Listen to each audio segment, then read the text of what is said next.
Welcome back, villagers. Remember to subscribe and hit the bell for more great parenting tips. And be sure to watch my other video about how to prevent toddler tantrums so that you won't need the strategies in this video too often. Now, don't you want to have your own meltdown in the middle of your child's tantrum? How do we get them to just stop it?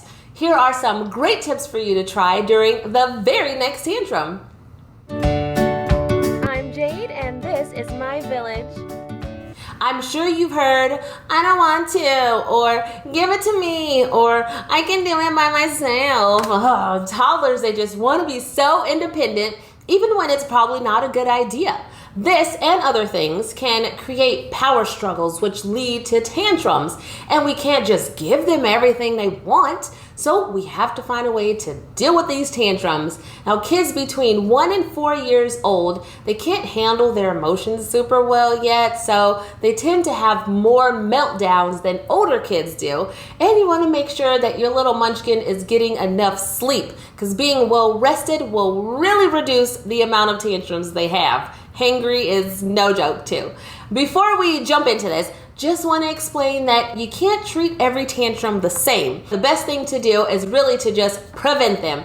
The second best thing to do is cut them off just as soon as they're starting. As soon as you see that little mouth open, just go ahead and intervene. But how do you intervene?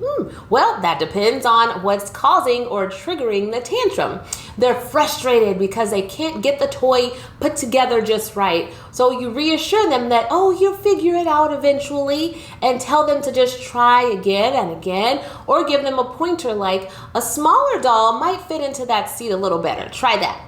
My son loves his blanket, so the second he's about to get upset, I'm like, hug the blanket. Crisis averted. Or if the whining is starting, I'll say, please use your normal voice so that I can understand you and better help you. Works like magic.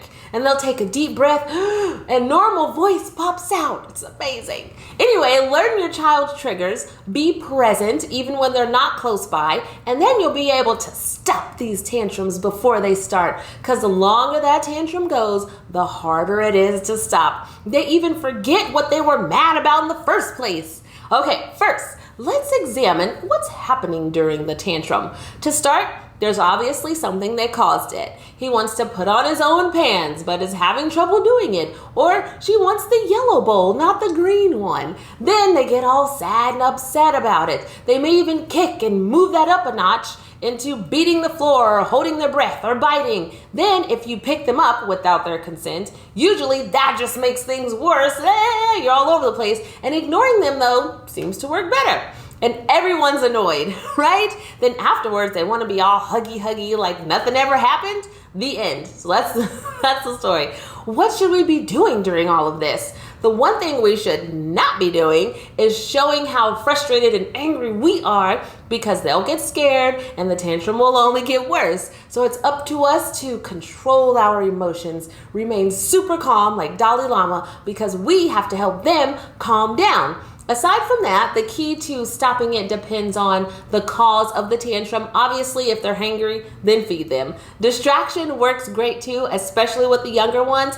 Just change the subject. Pull out a toy or just walk to a different room together. If the cause of the tantrum is just wanting your attention, then it's best to ignore them. Because if you give them attention, then you've taught them that all they have to do to get your attention the next time is what? Have a tantrum. So if you told them no, they can't have or can't do something, then remain calm. Just say that. Move on. You presumably gave them a reason initially why they couldn't have or do whatever it is they want. No need to go on explaining it and trying to talk over them. You just move on to the next activity. If they are really lashing out with their bodies, they're all crazy, then they should be moved to a calm, quiet place like their bed to calm down, or take them to the bathroom if you're at the store. And now if they're lashing out and trying to hurt themselves or someone else repeatedly, then it's time for a reflective timeout. or you can hold them tight until they're calm, because hurting people is not safe and is just not acceptable. Older kids can be calmly sent to their rooms to calm down. You don't have to set a timer for this time out. You want to treat it more like you're helping them out, giving them space they need to just go relax your body and still your thoughts for a moment. That's something that's easier to do, though, if the trigger is not around.